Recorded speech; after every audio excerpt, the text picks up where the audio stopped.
So hello and welcome to this Introduction to Culture Studies NPTEL course where we're looking at bell hooks text, Understanding Patriarchy. We have already had one lecture on this particular text where we talked about the introduction, we talked about the context, we talked about the generic quality of this particular essay, the significance of this essay for the purpose of our course, and we'll move on today with the text itself. We look at certain sections which are quite relevant and germane to our understanding of patriarchy, especially the way it is described in this particular essay. So if you remember, when we ended the first lecture on this particular text, we talked about how bell hooks offers a very anecdotal evidence, a very personal experience evidence in terms of how parents who were religious, church-going people, they inherited, they were indoctrinated into patriarchy through religion, and this indoctrination was subsequently passed on to the subsequent generation, to the children, bell hooks and her brother, who was just 1 year older than her, and how that kind of an indoctrination immediately informed the difference in the way in which the male child and the female child were brought up, and how the female child was taught certain tenets which are direct legacies of patriarchy, which were directly informed by patriarchy, some kind of a behavioral code which was taught to her in terms of being a good woman, a good female child. And what Hooks is offering over here is, again, like I mentioned, the opening of this particular text.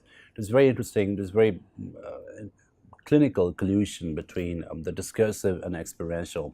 So on the one hand, this is discursive, it's something they're learning from the church through readings of certain texts, readings of certain scriptures, through attending certain sermons. So therein lies the discursive quality. But the indoctrination is also experiential in quality. So it is something which is embodied, something which is psychological, something which is absolutely visceral to a certain extent. So again, we are back to looking at Jan Hacking's contention of a purely constructionist perspective, which does a disservice to the experiential quality of this entire event. And Hooks quite clearly keeps mentioning this combination of experientiality and discursivity throughout this particular essay, and she keeps saying how this indoctrination is an experience, this indoctrination becomes a psychological experience, an embodied experience. It is so deeply embedded in the system, in the psyche of the person who has been indoctrinated, that it doesn't even realize that it's a construct. It's something which is naturalized, like a metabolic function, like a biological function, right? And this blend, this entanglement between the biological and the ideological is something that we have been interested in from the very inception of this particular course. And this essay is a very good case in point of that kind of an intersection between the biological and the ideological, how the ideological becomes almost a biological function, that how you enact patriarchal principles as biological functions, as metabolic functions. You're not even aware of it. It's completely subconscious. It becomes subconscious through an act of naturalization, through an act of normalization, and they realize the success as well as the sinister quality of patriarchy. So this particular section that we will deal with in this lecture talks about how the female child is expected to enact the patriarchal tenets just because she happens to be biologically a female, and how, again, the biology is determined by ideology, and how the ideology is determined by biology. There's a bit of a loop mechanism in operation here. So let's look at the text. As their daughter, I was taught that it was my role to serve, to be weak, to be free from the burden of thinking, to caretake and nurture others. So this nurturing quality, this non-intellectual quality, is something which is a natural legacy of patriarchy, a quality which is conferred on women. So women are not encouraged to think, women are not encouraged to be free thinkers, women are encouraged to be conformists. So they need to just conform to the already existing system. They can't be rebellious, they can't be radical. So any radical woman, any rebellious woman is a problem in patriarchy, in the entire principle of patriarchy. So they're taught to be weak, they're taught to be subservient, they're taught to be conformists, of the just natural conformists, not even thinking of rebellion, not even forget about rebellion, not even allowed free thinking. So free thinking, intellectualization, rationalization, these are not given to women.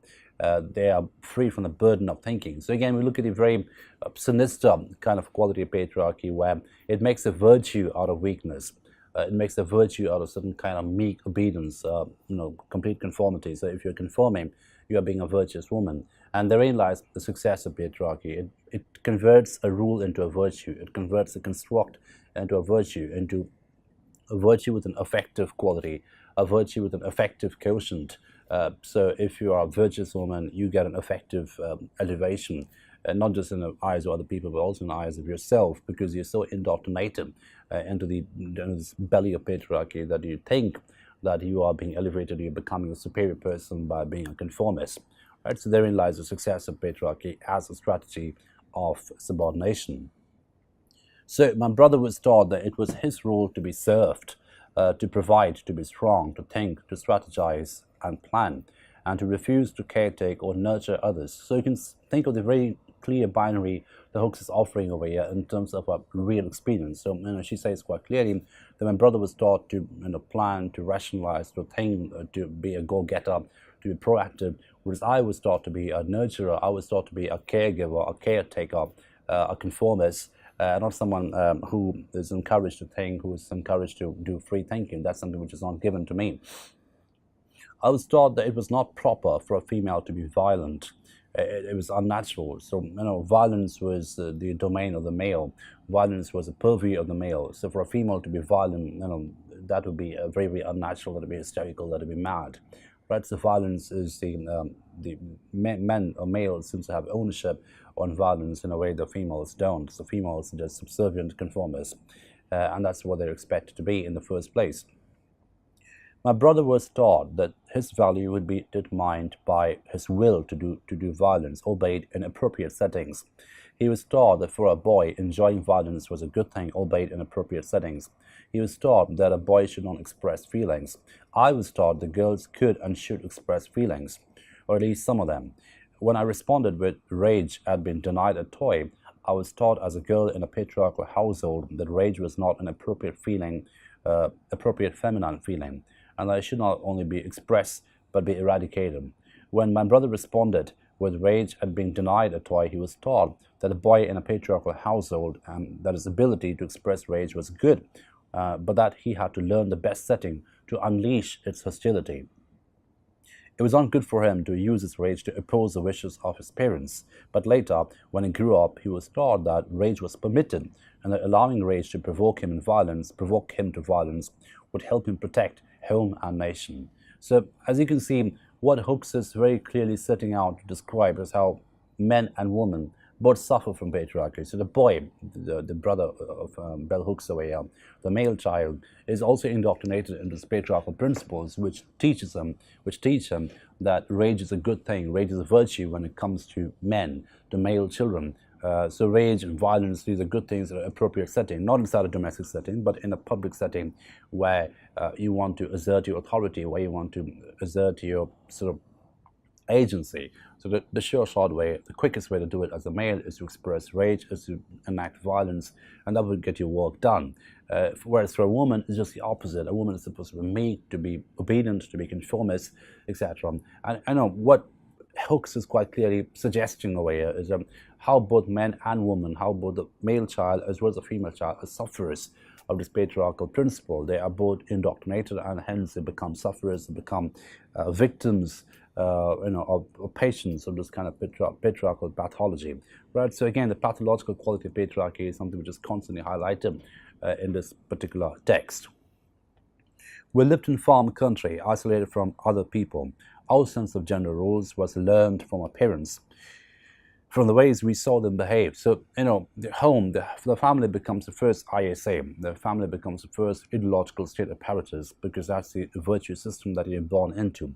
That's a semantic system, that's the virtue system, that's the ideological system that you're born into.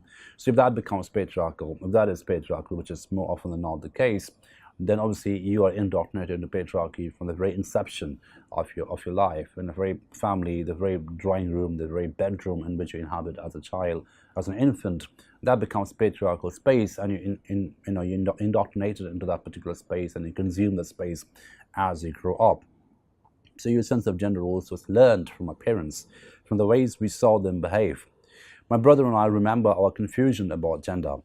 In reality, I was stronger and more violent than my brother, which we learned quickly was bad. So Hooke says how she turned out to be an aberration, a biological aberration, because she, as she claims quite clearly, that she was physically more strong, she was actually more violent than her brother, which was a bad thing because boys are supposed to be stronger than girls.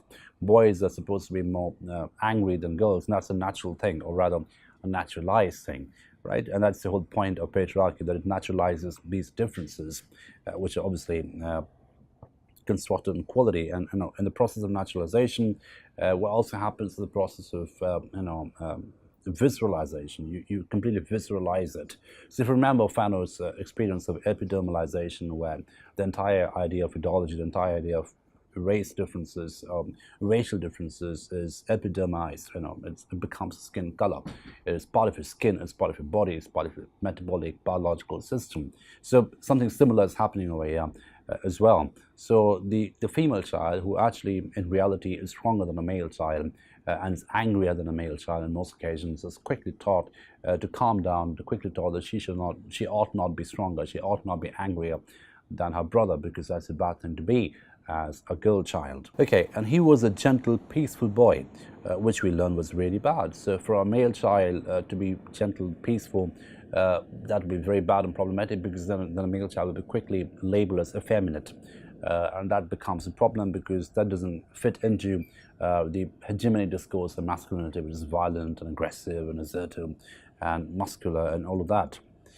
Okay, although we often confused, we knew one fact for certain. We could not be and act the way we wanted to, doing what we felt like. It was clear to us that our behavior had to follow a predetermined, gendered script.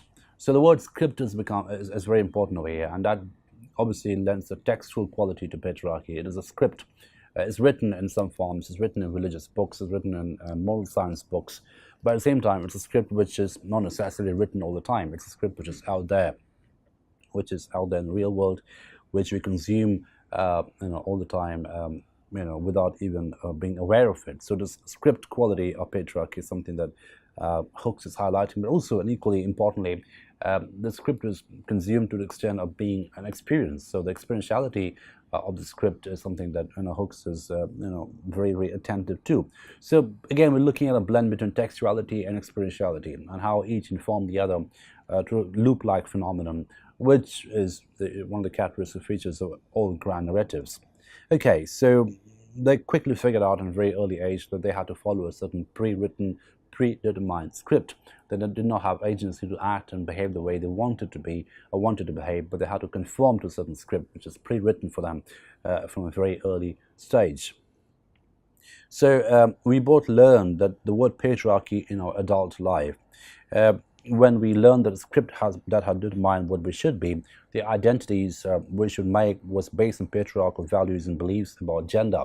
So this entire idea of patriarchy came to them much later when they were adults, because like she mentions at the very beginning of this text, we're not even aware of patriarchy at the early age. We don't know what the word means, but we enact that all the time. So they learned much later in life, Hooke and her brother, that what they have been following since inception, since their childhood, since their infancy, really, are patriarchal principles of behavior, which set out rules of what should be and what should not be at certain points of time.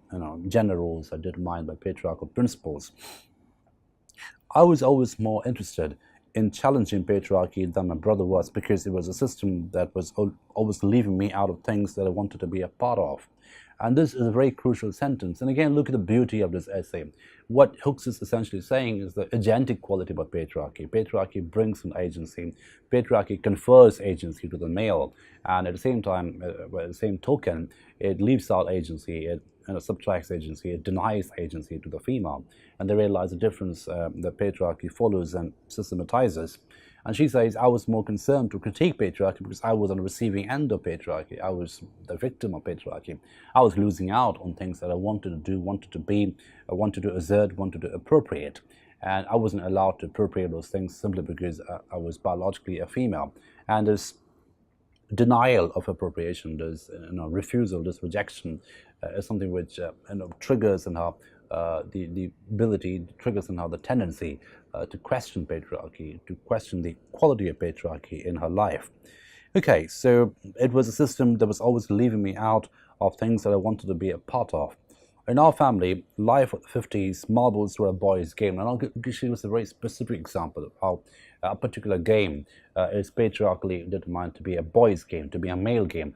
And what we're looking at over here is a very coded quality of patriarchy. So patriarchy enacts certain codes of behavior, certain codes of life, certain codes of living, and that includes gameplays as well. So games are deeply patriarchal in quality, and games can be deeply gendered in quality. And she says quite clearly that when we were growing up, marbles were boys' games. So boys would play marbles all the time, and it was denied to girls. Girls were not allowed to play marbles because it wasn't considered to be feminine as a game. So in our family, in the life of the 50s, marbles were a boys' game. My brother had inherited his marbles from men in the family. He had a tin box to keep them in. So the marbles become a symbolic inheritance, a symbolic signifier of patriarchy. It's given to boys by older men. It's like a pass-on thing, hand-me-down sort of a thing. It's a legacy of patriarchy. It comes down to the family. So the grandfather had given to the father, and the father then gives it to the child, and he's expected to pass it on to a subsequent generation of male children.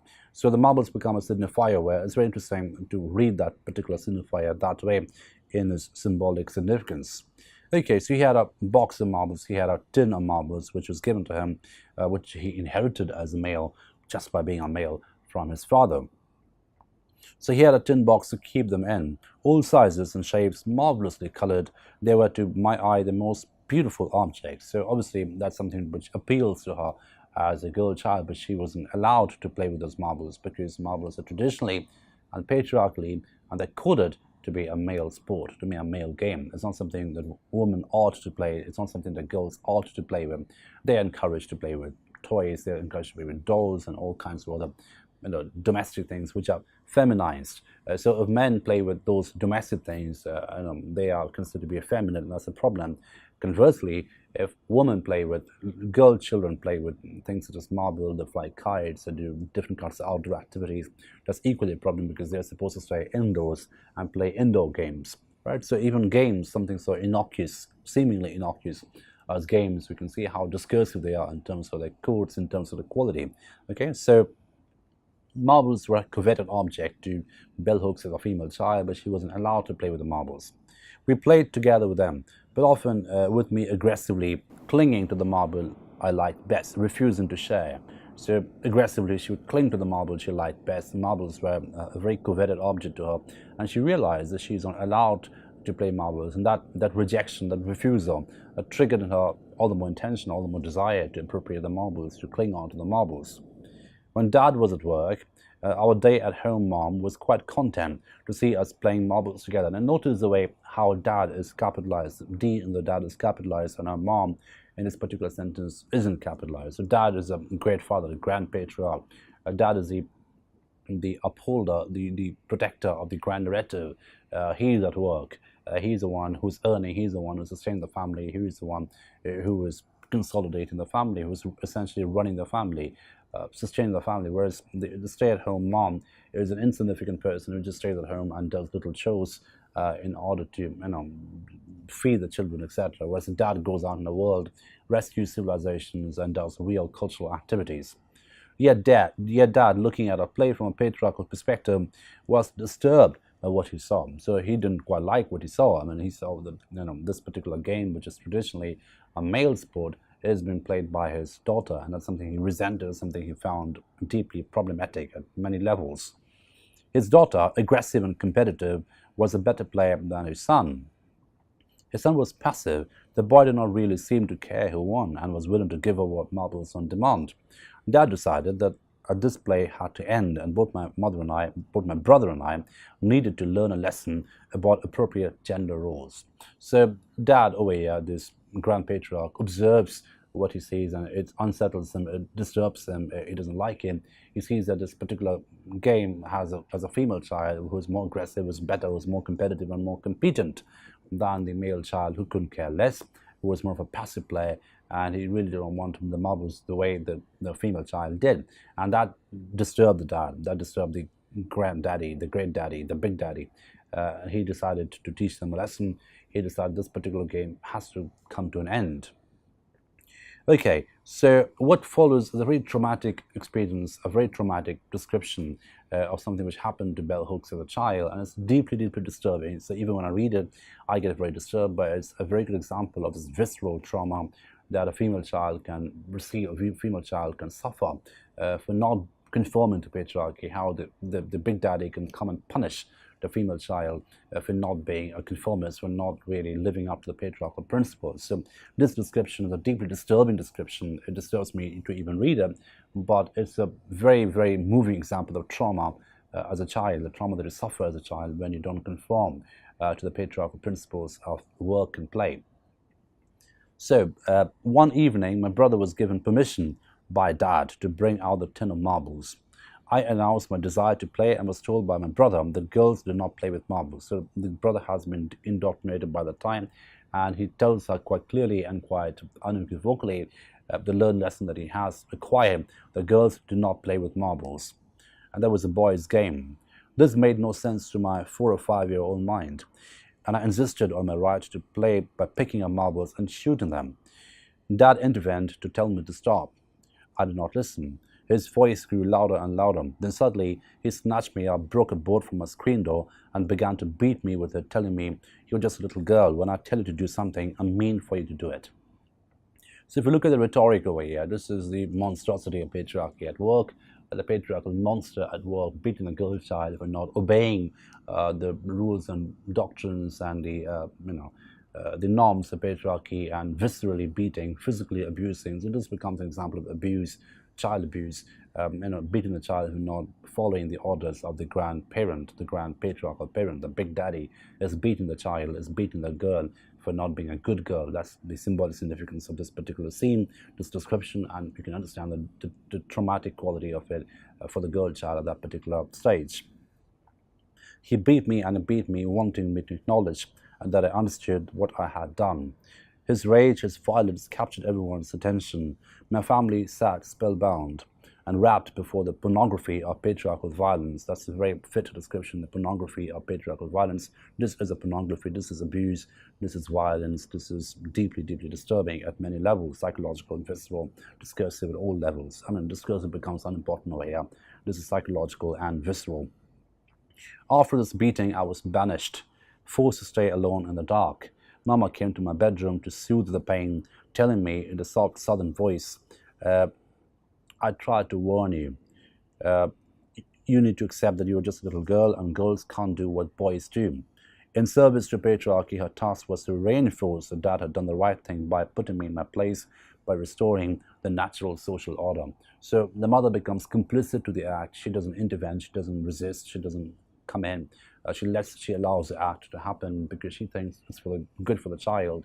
And she comes and tells her later, when she's banished into a dark room and isolated after being beaten physically and abused physically, she comes to her and tells her, "Well, I tried to warn you.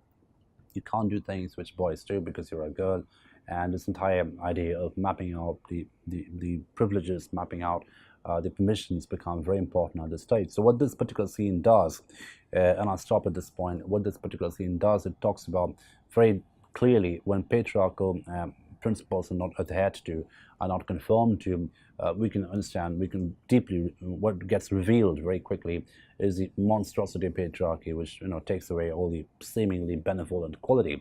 Because patriarchy often operates with benevolence. We have benevolent fathers, we have benevolent patriarchs who reward you for doing the right thing, who reward you, by appreciating you as a virtuous person, but rewarding with material gifts, etc., for conforming to certain patriarchal principles. But what happens when they don't conform to those principles? Then what gets revealed and what we suffer is a direct monstrosity of patriarchy, the viscerality of patriarchy, the abuse of patriarchy, or as bell hooks very, very correctly and appropriately pointed out over here, the pornography of patriarchy.